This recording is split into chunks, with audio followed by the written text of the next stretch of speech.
Welcome to Sports Talk in the Burgh. My name is Nick Hedrick. Joining me today are our wonderful panelists in place of John Hanna, who is singing at his local church mass today, and Sam Dutch, who is completing her community service. Anyway, our panelists are the Mets' top prospect, Tyler Gallo, Bob Nutting's favorite son, Ethan Morrison, and Colby. The NCAA tournament concluded Monday night with Baylor taking down previously undefeated, never lost, Gonzaga in dominating fashion, never letting the Zags come close to obtaining the lead after the first few minutes of play. Where does Baylor rank out of the past 5 champions? Ethan, we sleep in May. What do you think? Yeah, yes, we do sleep in May, Nick. Well, you know, I feel like Baylor, they're going to rank. They're going to rank around 3rd. You know, it wasn't really a dominating performance for them in the finals, but they kind of like walked through the tournament. I mean, they ragged on Houston in the Final Four. Well, and, guys, look, I can see we both have the first 2 games the same. Yeah, actually, all 3 of us. These are 2 of my favorite finals of all time. You want to know why? Nothing competes with the sheer brilliance of that Chris Jenkins buzzer beater. Yes. Yeah, 2016 by far. UNC and Gonzaga changed hands the lead in the final couple of minutes. What a great game. I mean, that was a beautiful game. And just 2021 didn't really have the it factor to put it atop those other 2. I feel like the tournament in general in 2021 wasn't exactly what we were all expecting.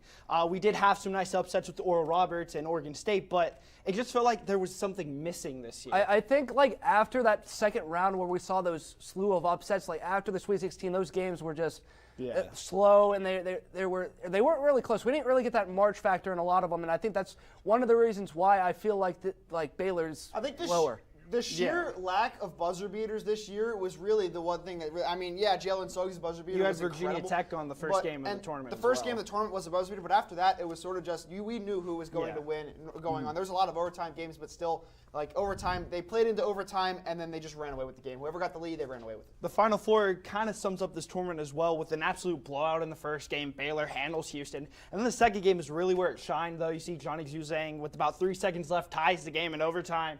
And then a great shot by Jalen Suggs to win the game for Gonzaga. And as a result, Gonzaga falls to 32-1. They do not write their name into the history books.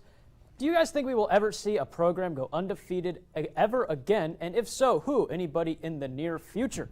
Gallo, I heard your T-ball team went undefeated once, so you can start us off. Nick, you're right. I mean, the YMCA Phillies were an unbelievable T-ball team. But, you know, here's what I'm going to say. I'm going to say no, but not for the next couple of years, not for a while. That's what I'm going to say. I think, my counter-argument for this is, you know, down the line, yes, we absolutely will see one, but, like, in the near future, we won't see one. That's what I'm going to say.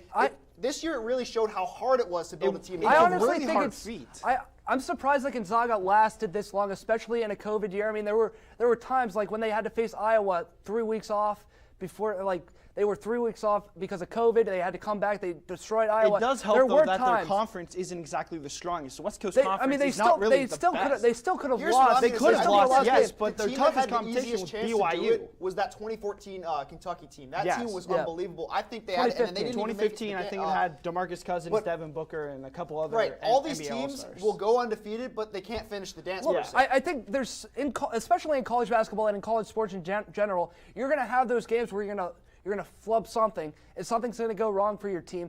So, I mean, it's very, very, very difficult in a sport like college basketball to go undefeated. I think in college basketball, there is a ridiculous amount of parity in college basketball. That just shows how great it was.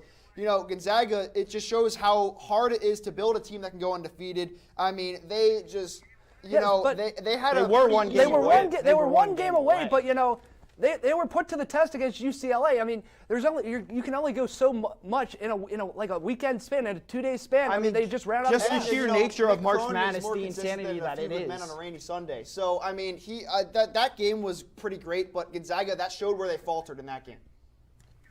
And despite being lost in New York on the ice against the Rangers yesterday, the Penguins have been solid as of late.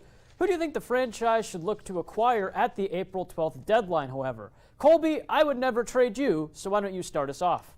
Thank you, Nick. I would never trade you as well. But the thing with the Penguins, scoring, they're perfectly fine with that. But consistency has really been their downfall. They've given up 15 goals in their last 2 games. Perfect example, actually, was they beat Boston 4-1 the first time. Second game on Saturday, they lost 7-5. They have plenty of scoring, but I think they need help defensively and with a goaltender. I think Antiranta from the Coyotes is a perfect example to give them some consistency in net, which they really do need. You know what, now. Colby? I see you have Sammy Vatanen on there, by the way, from the Devils. It gives He's them one blue of the line worst depth. defensive- It gives them blue line But depth. look, As they a also Devils fan, need he's one of the forward worst depth defensemen as on well. the Malkin's out. He's one of your best forwards on the team. Well, you mentioned the forwards, Ethan. Bobby I think this Bobby team Ryan needs a would be a physical great fit presence, for and this But that's team. why Bobby I'm gonna Ryan would stay make at them home. older and slower. That's the real I still issue. think You you need can't that- give I up still think speed they in need that hockey. veteran presence. In the NHL, you need speed, I and still- Bobby You know what you Ryan all is see going in the to add. NHL is a physical presence, and the Penguins are certainly lacking in that. Brandon They Taylor always- is enough they- physical they presence. always Very have. captain. Oh yeah, They but always- you they know always- another Col- one that's really Colby, good they is perfectly fine. Miles Wood. Miles Wood can crash the net like the best of them. One of the best aggressors in the league, and he also put up 16 points in 37 games this year as the Devils. I mean, he crashes into the goalie more than anyone else. He Who is would a want left that? winger, and the Penguins have Brandon Tanev, Jason Zucker, Jake Gensel, and Sam Lafferty. Where exactly in those four can you see him making pretty the much lineup? over Lafferty, I think. Would be No, a good spot Lafferty For him. provides nice line defense, and he scores a lot for the Penguins. You know who scores a lot as well? Miles Wood, who has 11 goals this season. Sam Lafferty is perfectly fine for the Penguins. There's no way you can have him in the spot. And baseball season is officially in full swing. That was a horrible swing. With the Buccos already 1-4, looking uglier than a Hedrick family reunion. And Key Brian Hayes is on the IL. Which player needs to step up their game the most? And is it time to call out one of these players and vent about the team's struggles? Ethan, what on earth happened to Bucktober? Well, Nick, those days are long gone, my friend. Well, one guy that needs to step up is who we've been telling to step up for years, Gregory Polanco. Coming into today, there was an afternoon game. I think he didn't even get a hit today. Went 1 for 4. He's going 1 for 14 on the year. He continues to struggle in the plate. On the field, you have to take it's like he's going on an adventure trying to field the ball. He's the guy that needs to step up here. He needs to. If he's not going to step up, you need to give one of these younger guys a shot at the plate because he's not going to hit. We talk about Gregory Polanco like having chances, right? But Mitch Keller has had plenty of chances. 3 years. He's had 17 starts. He has a minus .4 WAR. He's been horrible. He has a near 6 ERA. No, Colby, he can't win. It was the first start of the season. Look, I'm talking overall. In Colby, his if you're gonna 3 make years. a judgment call based on one game in the 3 season, years. that's ridiculous. In Look, 3 here's years, what I'm gonna say. Mitch I'm Keller going- has done nothing. My I'm not favorite talking ball about of the one board game. here, I'm my talking about Trevor Cahill, overall. and you wanna know Mitch why? Keller's done You nothing. don't sign to be an ace. You're not signing Trevor Cahill to be an ace. But if you can recreate the He got success he had- smacked in one game. Yeah, What do you want him to do? Against the I Reds, will. who haven't Look, even I scored will. start I to will. the season, Gallo, Colby. I will say this. Look, I will say this. Cahill is not signed to be an ace, obviously, but he had a really good season last year with San Francisco, and if he can recreate that as your fifth starter, that's really, really good value out of the fifth Yes, spot. like you said, Cahill's a good guy. I thought he was going to be a decent guy in the rotation, especially as a fifth man, just to get those innings done. To Colby's point, yes, I mean I agree. Keller has struggled, but I mean. It's at this point you got to put someone else in because move Keller to the bullpen because he's I not getting agree. the job Move done. Keller to the bullpen. He has not been getting the job done. Rich Rodriguez, Yes. I think, would be a lot better I for don't- the no, Pirates. no. You were saying that before the show. You were saying that before okay, the show. I was. That was a joke, Colby. That was called a joke. Oh boy, I can see Ethan's sweat stains from here. The NFL season will be 17 games in 2021, and the Steelers have added Seattle as their 9th home game. Who is going to be the most difficult team for the Steelers to face outside of the AFC North? Gallo, I know you like SeaWorld. I know you like swimming with the dolphins in the NFL, but you can start us off.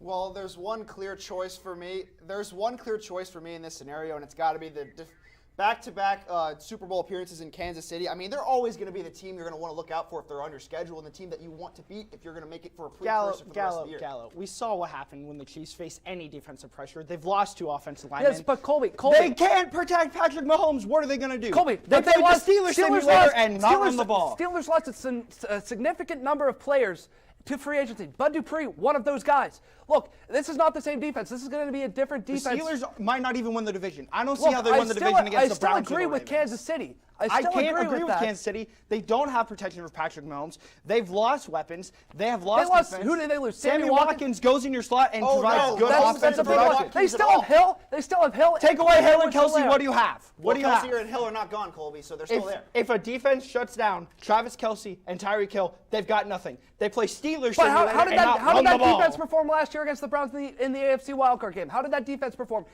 You can't tell me that this defense can stop Kelsey and Hill. The Steelers? I was talking about the Bills. The Steelers aren't winning the division. They aren't making it. They aren't even making the They're playoffs. playing against the Bills, though, Colby. That's the premise. They have to. You're picking who The is Ravens going will win to the beat division. the Steelers. So I mean, look, the Chiefs are always going to be the team that you're going to want to look out for. But because I they're think team the that has Bills that can beat factor them if that you just look is at what different they've than done. They have the MVP, Mitch Trubisky. But the Bills have added not nice gonna be the defense. starting quarterback, Jerry Colby. Hughes, Veron Butler, Ed Oliver, they're going to test that offensive line. There's no way that Kyle Long, who retired last year, is going to be able to protect Patrick Mahomes from any of these people. I just don't see it. All right, and with 3 of the major North American sports in action, I want to know who you guys think has earned the honor of being the Pro Athlete of the Week. Colby, the floor is yours. Now, mine didn't exactly play, but he's soaring high after getting traded from the Jets. Sam Darnold has been traded from the butt fumble of the New York Jets and is going to get a chance to play with the Carolina Panthers. Colby, he didn't play this week, so I'm not sure. What, I Tyler know- Naquin hitting home runs against the Pirates? You could do that. He hit That's one against impressive, the Cardinals, though. too, who are definitely Against gonna the win division. Pirates? You're picking a guy who didn't even play in He's a game away this from week. the butt fumble and Adam Gase, the Okay, worst head coach he in didn't NFL play. history. So What are this the is stats this this is week, a Colby? pro athlete of the week. Also, Pro athletes about Colby, like I'd like to see you performance. put up bat 357 against any major Look, league team, let alone the Pirates. But Tyler much Naquin- to- Tyler, much to Ethan's chagrin- listen. The two-way phenom, Phillip Evans, last night. The only 1-2-3 inning for the Pirates came in garbage time. Got that 1-2-3 inning. So, position eighth. players pitching, Yes, and yes. that's your pro And athlete of the the week. only So run you're picking in the an game. athlete. 2 home runs this week. They Colby. got two You're picking an out. athlete They got that 2 home got runs. He and didn't got help. in garbage One time. on He got him on the board. One on Monday, which gave them the lead 2-0, and then one yesterday, which was their only run of the game. That's a solid performance. That's a solid week Yes, for but an Ethan, they MLB were both player. in garbage time. Naquin was doing it against No, that Cardinals game- in a Against big No, game. the on worst Monday. rotation in Okay, baseball. but they also did That's it not against the impressive to Cardinals. me. Do it against a good rotation. You of do it Pirates. against that rotation, Colby. I'm not an MLB player. Exactly. So that's why you're here arguing with me and not arguing. What on does the that field have to of do with play. Tyler Naquin? We're going to take everyone's blood pressure during the break. Up next, we land in Moon Township for some RFU athletics talk. Just like Aerosmith, you won't want to miss a thing. Up next on Sports Talk in the Burgh.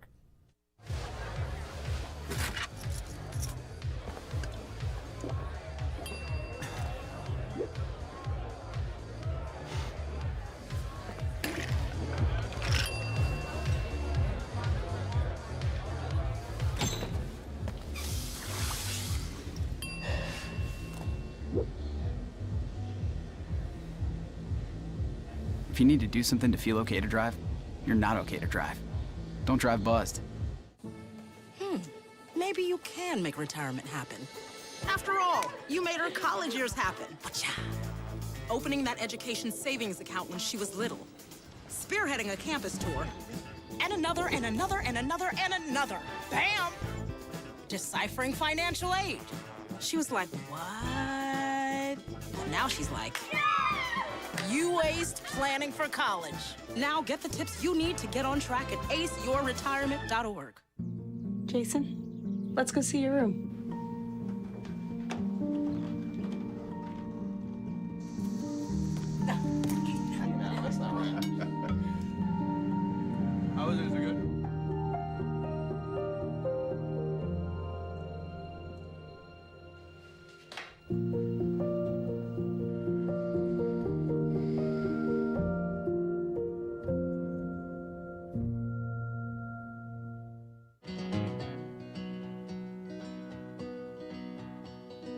Things could be stranger, but I don't know how. I'm going through changes now. Could spend a lifetime trying to figure it out. I'm going through changes, through all of the strangeness. I'm going through changes now. Welcome back to Sports Talk in the Burgh. RMU football got plowed like the streets of Erie during a winter storm in their Big South debut against number 7 Kennesaw State. Which player stood out to you in the matchup? And you guys think down the stretch who can step up? Ethan, I have seen you play some tight end in some pickup football games, so you start us off, sir. And Nick, I got to tell you that I was a pretty good tight end when I played pickup football with you. But, you know, I'm not going tight end here. I'm going running back, Elijah Jackson. He had an all-right game against James Madison, but, you know, he stepped it up in the Big South debut. 20 attempts for 94 yards on Saturday.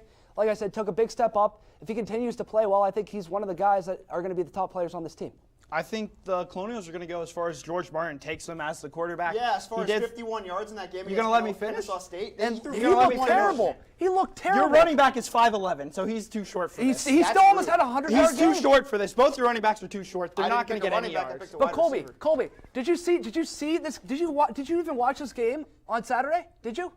Yes or no? Yes or no? I wasn't able to because RMU football is not able to be viewed. ESPN Plus, bud. Look, George Martin. Did you see? He wasn't able to read the field at all. What is his interceptions? They're right into two guys. Like, how can you tell me that this guy's going to be able to step up in big style competition? Look, they play Charleston Southern, who they probably might beat. They have a good chance of beating them. Then they have Monmouth to end out the year. It's going to be tough for them. They need a solid running game. I will say this, Colby. I will say if he can step up his game, now exactly, if he can look a little bit better. He will go. The Colonials will go as far as he takes. His favorite target is going to be my pick, which is DeAndre Hicks, the McNeese State transfer. He has the big playability, including that 32-yard reception against James Madison, and he led all receivers in that Kennesaw State game, in that rough Kennesaw State game. So I'm going to go with DeAndre Hicks. You know, he's been a welcome addition to the offensive fold. I just think no matter who you pick, they're having a rough season so far.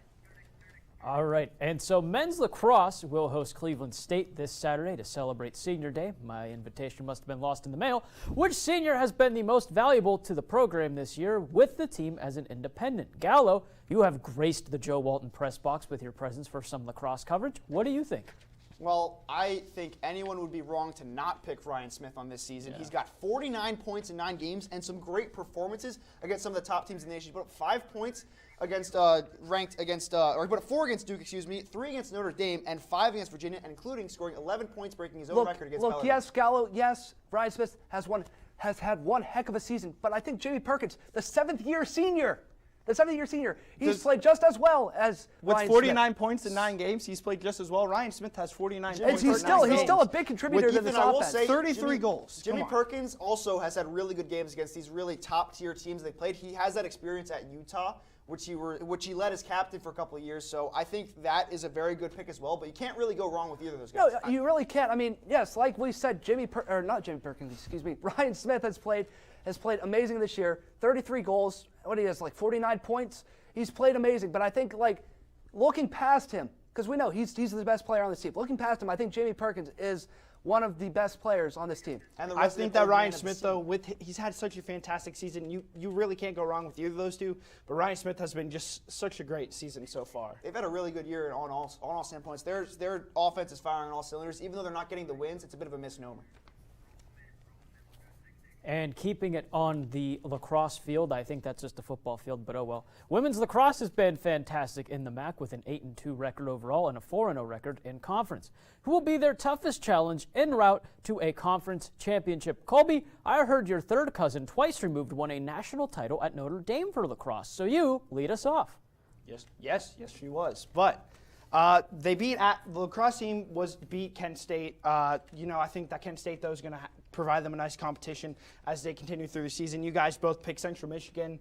They beat them 12-7, but I think Kent State has that firepower that's going to be able to lead them. Well, at least give the Colonials a game. Colby, that firepower did not show up in their game against the Colonials. They lost 15-4. Central Michigan is the only team that even sniffed coming close to beating the Colonials this season. They might have sniffed, but it'll be a whole new matchup. 12-7, and they didn't roll the fates that Youngstown State, Akron, and Kent State all rolled this season against. Look, I love me some MACtion, but I think this will have to be the MAC team, the really only MAC team in this conversation here. Central Michigan, yes, they beat them 12-7 at the end of March. I think this is their biggest competition. They're in second place in the conference right now. This is really the only team that's really going to be able to give them any fight. Kent State didn't play well against them the first time. They didn't play well, but the rest of the MAC, they're under 500. They have not played well. They haven't played well against the top teams. They haven't played well against the middle of the pack teams. They haven't played well, and that's why I don't think they'll succeed against. I don't think anybody's going to handle. They joined this division and saw the competition that they had to face. With the way that they've been playing this season, I think it's just theirs for the taking. And moving from the football field of Joe Walton to the Diamond, RMU softball is having a strong season despite Tuesday's series with Northern Kentucky being canceled. What has been more important in transitioning to the Horizon League, the pitching or the hitting? Gallo, you called the softball game for ESPN, so you are officially an expert. What are your thoughts?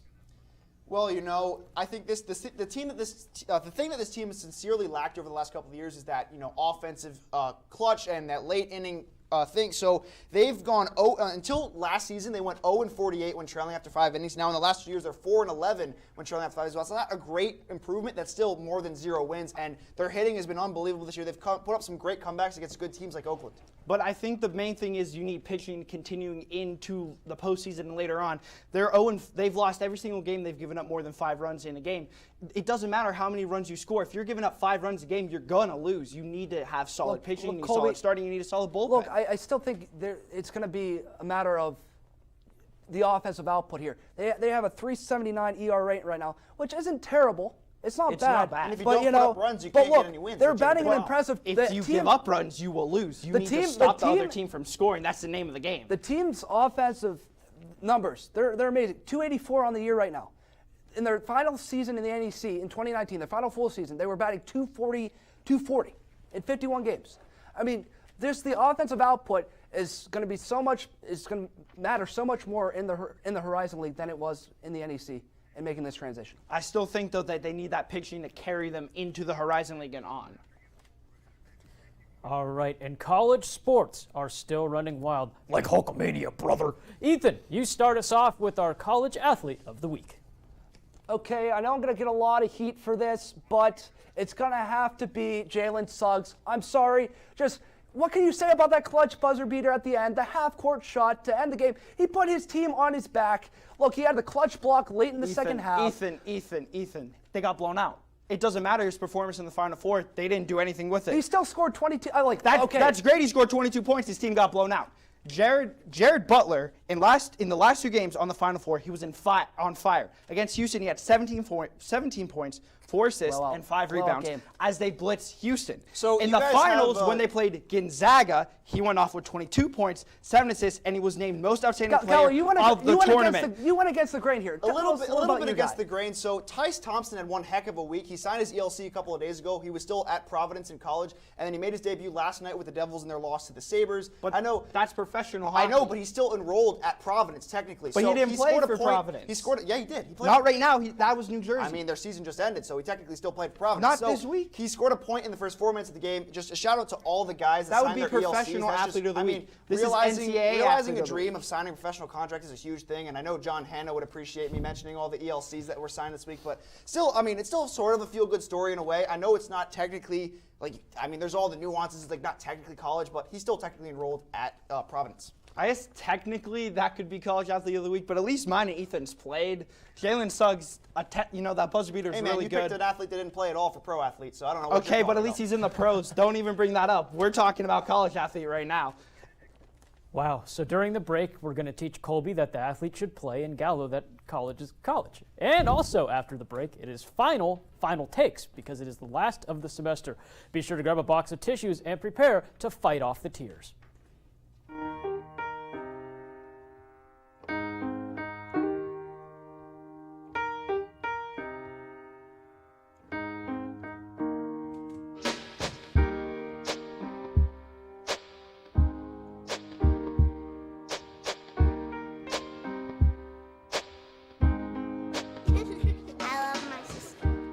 Doesn't see race. Love is love. What are you doing in there? What's that? I wouldn't do that. What are you doing? What are you looking for?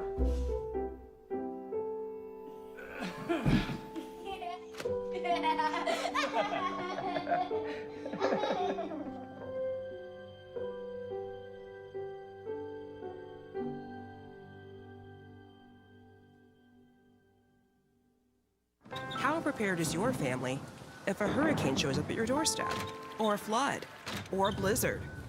You can't just turn away a natural disaster.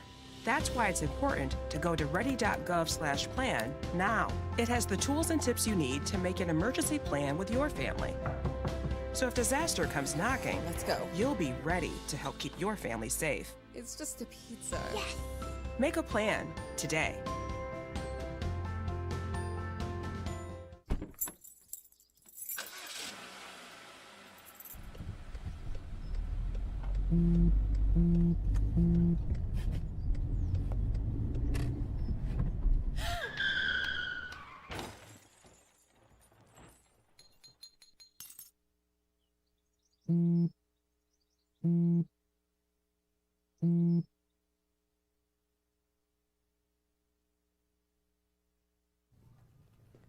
Welcome back to Sports Talk in the Burgh. Over my 4 years here at RMU, I was blessed with the opportunity to learn from some incredible people like Sam Anthony, Logan Carney, Ian Kist, and countless others like our executive producer, Michael Bennett.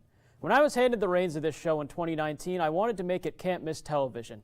As I prepare to wrap up my time here at Robert Morris, I think it is safe to say that we did just that. But it isn't all my doing. Austin Bechtold has done a great job with this show this spring. Talents like Tyler Gallo, John Hanna, Nate Breisinger, Ethan Morrison, and Colby Sherwin have blended their personalities together to create some entertaining, banter, and fantastic sports conversation. I'm lucky to have learned and have had the opportunity to help others learn over these last few years.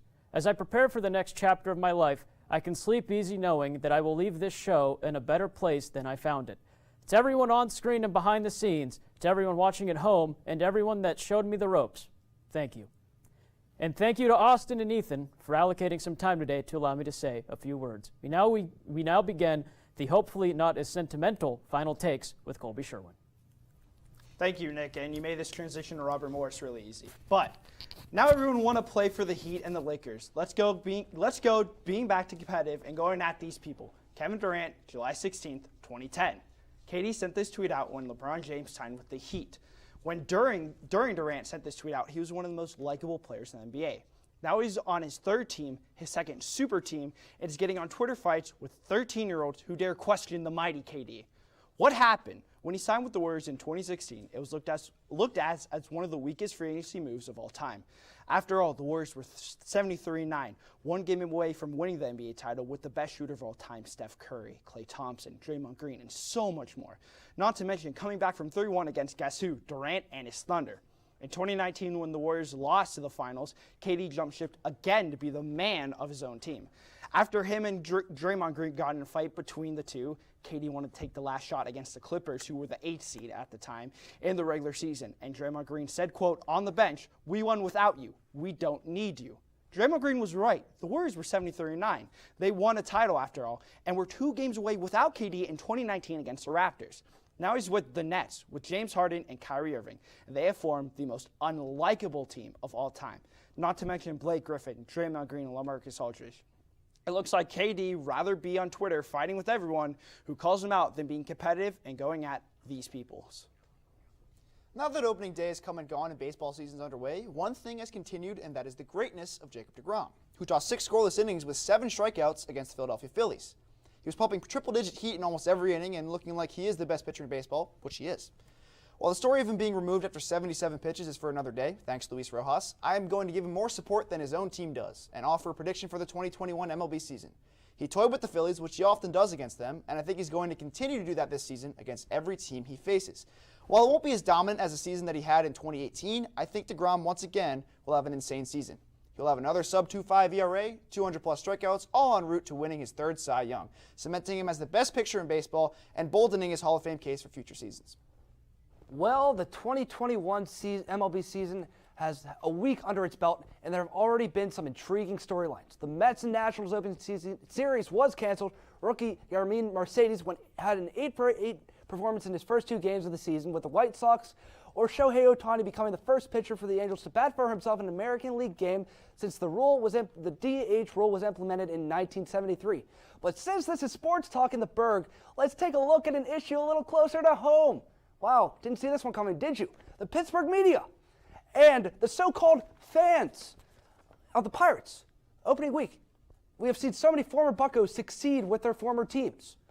The new teams, Joe Musgrove, 6 innings, 3 hits, 8 strikeouts. Trevor Williams with the Cubs, 6 innings, 2 hits, 6 strikeouts. Tyler Glasnow for the Rays, 12 innings, 15 strikeouts, and a .75 ERA. 2 starts for him so far. Many of these are so-called fans are now complaining with these guys shoving with other teams elsewhere. Look, the way I see it, these people need to shut up. I do not have a problem with them succeeding now that they have moved on from this organization or are thriving elsewhere. And listen to me. These next couple of years won't be easy, but everyone just needs to ride the wave, wait it out, and let these prospects like Quinn Priester, Nick Gonzalez, and O'Neal Cruz develop their way up the system. Well, yes, guys, this is our last show of the semester. So for Ethan Morrison, Colby Sherwin, and Tyler Giolo, I want to thank you for joining us on Sports Talk in the Burgh, and we will see you next semester.